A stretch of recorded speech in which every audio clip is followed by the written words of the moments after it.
sprung officially. It's beautiful weather, at least here in the Northeast now. And for homeowners, a lot of them, it means the chance to give that old boat a little splash of new color. I love that. A fresh coat of paint is an easy way to update the look of any room. And this month, Consumer Reports is putting nearly 60 paints to the test to make sure you get the right one at the best price.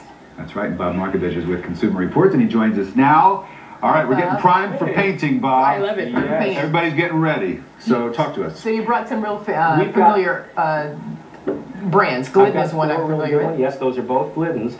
Here's you've got different sheens for different purposes. For instance, the one, Rick, you've got your hand on is a flat. That's a Glidden Premium flat. Really, really low reflectivity. Nice for certain things. It certainly makes today's hot colors pop. It's really, really nice. It's only reasonably priced, $19 a gallon. And that's really, really good. But like all flats, you're not getting a lot of stain resistance or scrub resistance. So it's only for low traffic areas. These are a couple of the swatches you brought in to show. This is this is the other Glidden. This is a Glidden semi-gloss, and what's good about that is that that's great for contrast, for trim. And here's what's really hot: $27 a gallon, which is not a lot of money, but it's one of the few that resisted fading. You can see in this one. Look at this. Look at the fading. A lot of fading in your right hand, and in the left hand, that's the Glidden, and no difference. 3 months of intense UV exposure really, really, really stood up. It's one of the few for really, really did well in sunny rooms. But this one's mainly for trim, though, you said. Mainly trim. It's really pretty glossy. So unless you love a lot of shine, it's really going to be something for window trim, molding, that sort of thing. So let's go to Behr, because I think anybody who's gone to Home Depot, you've seen Behr for sure. This is actually right behind the Benjamin Moore over here. This is the Benjamin Moore Aura, and this is now the new top of our test paint. And the problem with it, though, is that it's $66 per gallon. So this is not cheap. It's a top performing paint. It's the best now, but $66 a gallon. This is not a cheap paint.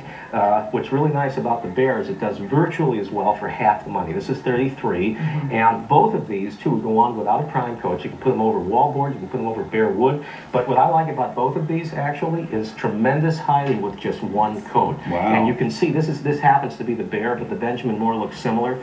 There's really this is one coat, and look at the job it did. And red really is a tough color, and it really hit our stripes with one coat versus this one. Is actually one of the Why is Benjamin Moore charging so much if they know people can go to Home Depot and get something for half the price? I am not sure. Why does Viking charge so much for a range when you can get a range for those fancy red knobs, right? You know what it is, though? It's all about brand, and they have a good brand name, and so if you like the best, you're going to go with Now that. they can say we're best, but Behr is virtually as good for half the money. I like them both. And let me ask you real quickly, for people who are thinking about maybe adding some color, once the color's on, I mean, it's a pretty big investment. What do you recommend for people who might want to sample or try something before they go ahead and paint the whole room? You know what? You can go online. The bigger thing, though, is to get little sample bottles and really brush on some swatches. Don't just go by those color paint chips, and don't, because you're really not going to get a good sense of how it's going to look with a tiny chip versus buying some samples. It's so inexpensive. Yeah, they're like $5 a bottle, and you paint a whole square on the wall. This is a big investment. You might as well. Right. You're going to have it for a long time. You're going to have it for a long time. You might as well know what you're getting. Bob Markovich from Consumer Reports. Always good to see you, Bob. Thanks so much.